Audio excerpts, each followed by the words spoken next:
so complicated when it hurts.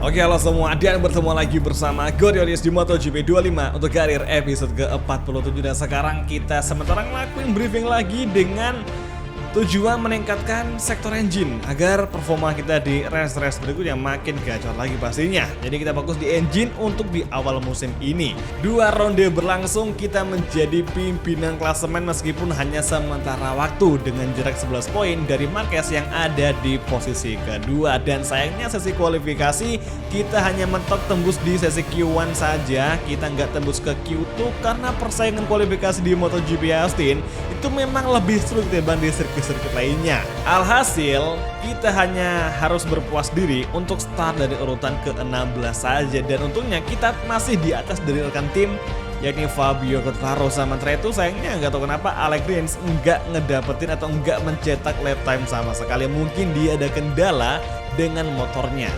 Oke, yang pertama kita bakal balapan di sprint race event. Jadi Fermin Marquez, Jack Miller akan start dari barisan terdepan. Dan syukurnya mantan tim kita, baik itu kedua pembalapnya, mereka tembus di top 10 untuk sesi kualifikasi. Dan sekarang soft depan belakang kita gunakan. Harapannya semoga Gribansov mampu membawa Rizrio untuk bertarung di barisan depan meskipun start kita dari urutan ke-16. Tapi ya never say never. Nah, sekarang 3 lap ke depan untuk MotoGP Sprint Race Event Austin America's Grand Prix, it's on the way. Oke, menuju tikungan pertama, ingat biasa di turn 1 bakal sering ada momen-momen yang nggak terduga. Oke, kan. Oke, hati-hati. Seperti dugaan ada yang jatuh, Johan Zarco terjatuh dan kita agak sedikit menabrak bagian belakang Johan Zarco. Apakah kita bakal diberikan peringatan? Mari kita tunggu, kan. Kita langsung diinvestigasi. Oke, tikungan kelima kita udah berhasil mengovertaking Fabio Quartararo lagi, namun ada kontak dengan duo LCR Honda yang ngebuat kita kayaknya bakal dapat 2 kali peringatan di awal balapan sprint. Masuk ke tikungan ke-8, kini Binder kita overtaking 3 pembalap, bahkan 4 pembalap sekaligus kita overtaking, termasuk Alex Marquez yang mental di urutan ke-12.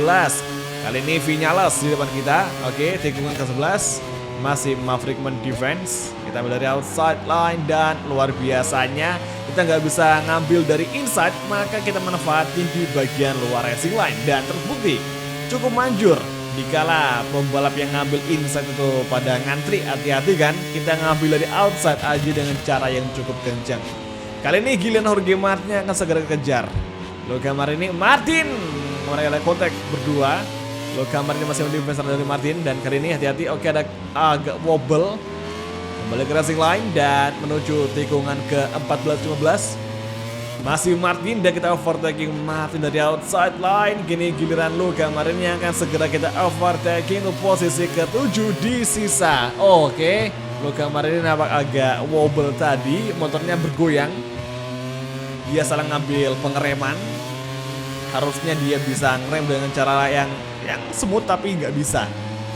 Soalnya di bagian itu tadi rawan banget ya, ban depan itu gampang terangkat. Jadi untuk bisa meminimalisir atau mengurangi resiko wheelie di tikungan tersebut, itu kita harus gasnya nggak boleh full, gasnya setengah aja. Yang penting ritmenya pas dan RPM-nya tinggi. Nanti kalau udah masuk di tikungan pasti bakal enak banget buat kita open gas lagi. Oke, sekarang di lap kedua udah kita masuki dan sekarang Rizrio memasuki posisi ke-7 tepat di belakang dari Ogura untuk saat ini. Marc Marquez tag blitz, Aldeguer kedua dan Miguel Oliveira ketiga. Dan siapa sangka mantan rekan tim kita Miguel Oliveira masuk di podium. Kita agak melebar akibat mistake sehingga sekarang Luca Marini datang overtaking. Kita lawan kembali. Kita defense lagi. Gue salut sih Miguel Oliveira, dia benar-benar ngedapetin settingannya pas ya. Jadi tahun lalu, di musim lalu kita kan ngembangin Pramac Yamaha yang ternyata itu enggak teraplikasikan ke Yamaha pabrikan. Mungkin beda tim, makanya ya di tim Yamaha saat ini kita agak kesulitan untuk ngembangin lagi. Jadi si Miguel Oliveira tuh ngedapetin resep dari kita, makanya si Miguel bisa kenceng cuy. Itu benar-benar ngebikin bener-bener ngerasa bangga dengan Miguel Oliveira udah bisa sekuat ini dengan motor garapan kita. Malah lebar, kita ngebut kesalahan dan oke, tikungan 13. Minimal kita harus tembus di 6 besar nih untuk sisa race MotoGP Sprint di seri Austin, Texas atau Circuit of the Americas. Tikungan 15. Kini fokus kita, tujuan kita ada pada Ogura Pertamina Enduro VR46 tengah menghadang ancaman dari Chris Rio, wakil dari Yamaha Monster Energy, Jack Miller kelima, Francesco Bagnaia keempat, dan Miguel ketiga, Firmin kedua, dan Marquez ke-1. Lap ketiga kita masuki, here we go. Miguel Oliveira bakal menjadi fastest lap of the race di lap kedua tadi. Tikungan pertama kita agak melebar, kembali ke racing line, ke fokus Q fighting. Jangan kasih kendor, jangan sampai kendor. Masih panjang perjalanan kita di race kali ini. Tikungan zigzag Triple S. Tikungan ke-6, sektor 1 hampir usai. Kita ambil inside line dari Ogura, masih di defense. Masih Ogura mendefense. Tikungan ke-8, langsung kita overtaking, bisakah? Masih belum bisa. Oke, kali ini exit. Inilah dia momentumnya. Inilah dia tikungan ke-11. Kita mencoba late break, hard braking from race. Kita masuk ke inside line dan langsung kita geber YZ RM1. Akselerasi RHD on, side by side dengan Ogura. Ogura kenceng cuy, dia semua kenceng parah. Tapi di pengereman langsung kita sikat saja. Masih Ogura mendefend dan kali ini belum bisa. Exit corner, hitungan 13. Ogura langsung kita ambil inside line dari Ogura. Finally Chris Rio masuk di posisi ke-6. Apakah Ogura akan melawan? Tikungan ke-15, hati-hati ke fokus Q fighting. Hari ini Marquez masih menjadi race leader, Firmin kedua dan Miguel masih ketiga, Pecco 4 dan Jack Miller ke-5, Chris Rio 6, Ogura 7, Marini 8 dan Martin ke-9. Alex Marquez out of the race, sangat disayangkan. Mereka tim dari Miguel yang menunggangi bekas puternya Chris Rio terpaksa tumbang di lap-lap akhir. Oke, last corner dan inilah dia hasil lagi race sprint untuk MotoGP Austin. Marquez menang dan kita berselebrasi dengan cara yang sangat absurd sekali. Oke, top 10 dikunci oleh Fabio Di Gia sementara Maverick Acosta melengkapi di urutan ke-12 besar guys ya, luar biasa sekali. Kemudian di posisi paling akhir kita bakal cek dulu siapa yang not complete. Nampaknya ada Alex Marquez dan Enya finish ke-21. Manuel Gonzalez mengunci 20 besar Fabio Quartararo di urutan ke-16. Dan di klasemen belum ada perubahan posisi di antara kita, Marquez dan juga Firmin. Nah di klasemen tim masih aja Ducati yang paling unggul, jelas saja ini hal yang nggak bisa kita bantah. Karena emang kita lagi kitanya di musim ini atau di MotoGP era modern saat ini. Greetings to all our friends back home from the States. We're live from Austin. Cameras take us to the starting grid where riders and engineers are discussing the final details. Oke guys, dan sekarang tibalah kita di starting grid untuk race utama di MotoGP COTA atau di Circuit of the Americas. Dan jangan lupa siapin bannya medium-medium, semoga bisa awet sampai akhir balapan. Dan kali ini Firmin Aldiger start dari pole, Marquez 2 dan Jack Miller ketiga setelah kebagiannya sanjur di musim lalu akan start dari grid ke-4. Langsung kita mulai untuk Americas Grand Prix. Here we go. 5 laps ke depan dan menunggu lampu merah dimatikan. Inilah dia Americas Grand Prix, it's on the way. Kita coba ngelin inside line dan hati-hati. Oke, ada Manuel Gonzalez masuk perlahan di first corner, hindari kontak sebisa mungkin. Aduh, ditabrak oleh satu rival yakni Ogura. Dan kemudian tikungan kedua menuju tikungan 3, 4, 5, 6. Tikungan Triple S 1. Oke, kita overtaking Johan Zarco dan saatnya kita defense serangan baliknya. Kita ambil inside dari Manuel Gonzalez, nice sekali. Kini Chris Rio masuk di tempat ke-13. Acosta langsung kita overtake juga masih belum bisa. Dan Fabio Quartararo lolos di urutan ke-10. Gokil, kita overtaking 3 pembalap nyaris hampir bisa namun masih perlu kita perjuangkan lagi. Kini giliran Alex Marquez, kita ambil dari outside line exit corner, tikungan ke-11. Tikungan hairpin sebelum lurus terpanjang di MotoGP atau di Circuit of the Americas. Kita overtaking Luca Marini di exit corner, side by side di lurusan RHD on. Apakah Luca Marini akan mengejar di penghujung lurusan ini? Kita tunggu saja. Dan kali ini Miguel Oliveira berada di urutan ke-8. Late break from race. Hati-hati. 3 pembalap Yamaha sekarang berada di urutan yang sangat-sangat dekat sekali. Kita ambil outside dari Miguel Oliveira. Oliveira masih mendefend. Kita overtake balik. Aduh, malah kena shortcut. Track limit dari MotoGP Stewart. Dan finally Miguel Oliveira udah kita overtaking. Dan kini akhirnya Rizrio memasuki tempat ke-8 dan masih ada 5 laps lagi. Maksudnya 4,5 lap lagi. Dan kini Fabio Quartararo di depan kita. Siapa sangka Fabio Rizrio yang startnya dari urutan 16-17, kita berdua sekarang tembus di 10 besar cuy. Bareng-bareng nih perjuangan antara Fabio dan juga Rizrio. Kayaknya kalau Fabio sama Rizrio sampai tembus di 5 besar pasti bakal gokil banget. Bakal bikin kita terharu.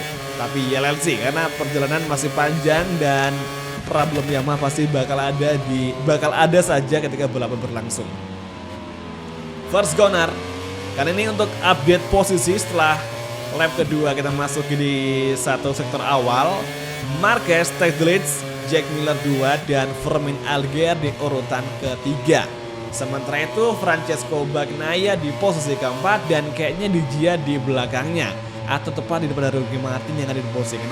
Jadi Fabio Quartararo sekarang di depan kita juga. Akan segera kita buru. Luca Marini top 10 dan sekarang yang 3 corner. Oke, let's go guys, come on. Kita overtaking Fabio Quartararo dari inside line di exit tikungan ke-9. Tikungan ke-10 menuju tikungan ke-11. Kita mencoba late braking, hard braking from race. Kita ambil inside langsung aja di exit corner. Nampaknya Fabio Quartararo bersentuhan dengan Luca Marini. Jorge Martin yang ngebuat dia kehilangan kecepatan dan terpaksa Fabio Quartararo mundur di belakang kita, namun dia masih menempel dengan gap sangat tipis sekali. Masih Fabio Quartararo, masih dia berusaha keras untuk mengejar balik kita. Light break from race di tikungan ke-12. Masih aman, masih bisa kita pertahankan dan kini Rizrio memasuki posisi ke-7. Tinggal 2 posisi lagi, maka kita akan tembus di 5 besar. Ini akan menjadi sebuah pencapaian di MotoGP Chota atau di Circuit of the Americas. Exit corner di high speed long corner tikungan 16, 17 hingga tikungan ke-18. Masih bersiap-siap mengovertaking Jorge Martin, masih mencari ruang kosong. Dan kali ini di tikungan ke-19 exit lagi. Last corner, light break from race. Lap kedua akan segera usai dan lap ketiga akan segera kita masuki. Here we go. Dan siapa sangka kita berhasil menjadi fastest lap of the race di lap sebelumnya bersama dengan lap time dari Miguel Oliveira di balapan sprint tadi cuy. Di waktu 2 menit, 2,4 sekian detik. Martin semakin kita rapatkan. Apakah Jorge Martin akan segera kita overtaking? Inilah dia pembuktian dari seorang Rizrio untuk berjuang di MotoGP Amerika. Perjuangan tanpa kata menyerah, tanpa kata ampun. Yang ada hanyalah fokus keep fighting untuk menatap ke masa depan, membawa Yamaha kembali ke puncak kejayaan. Tikungan 9 menuju tikungan ke-10.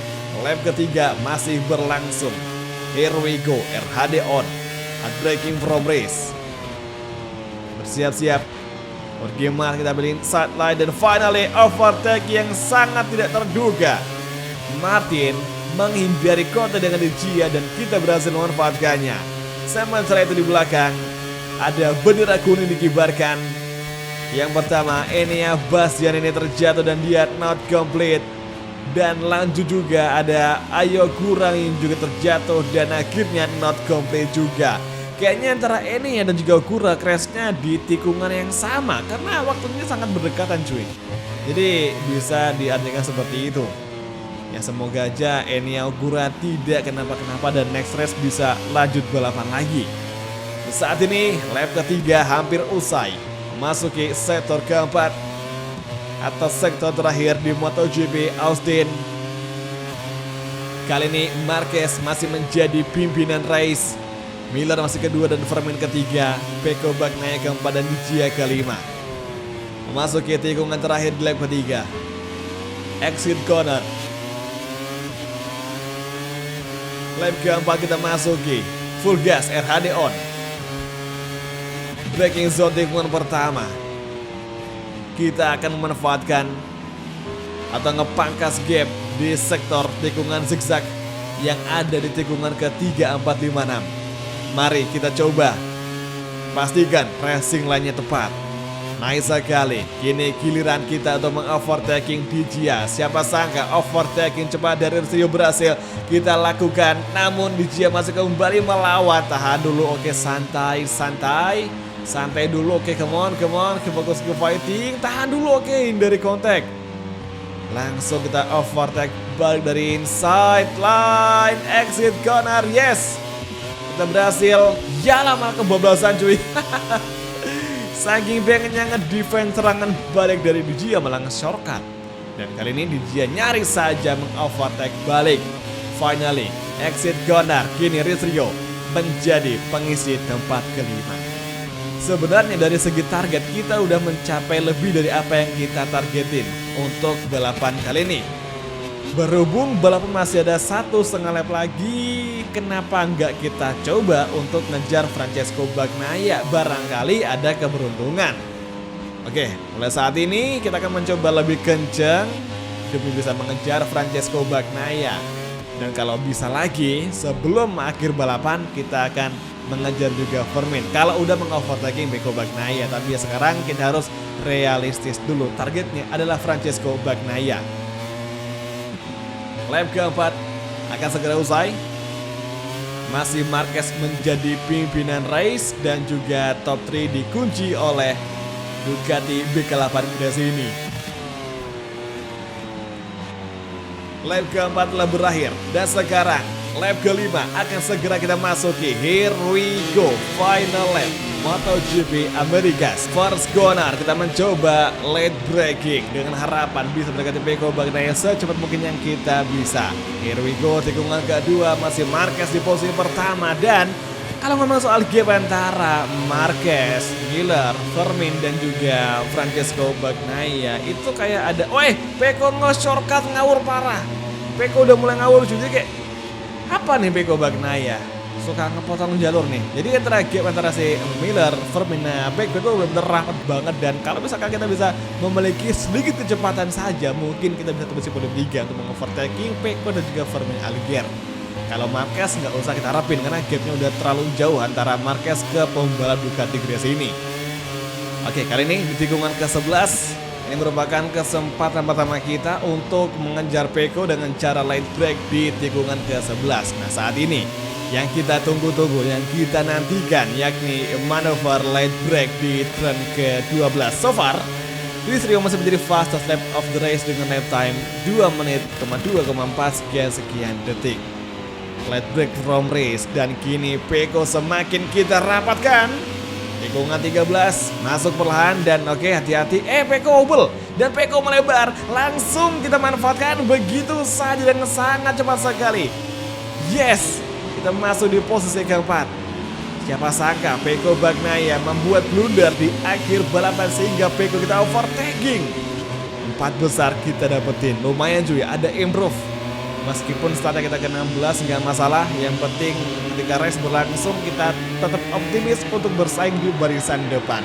2 tikungan terakhir dan Marc Marquez untuk kesekian kalinya meraih kemenangan di MotoGP COTA. Dan BK8 Gresini Ducati akhirnya melakukan podium 3 bersama-sama.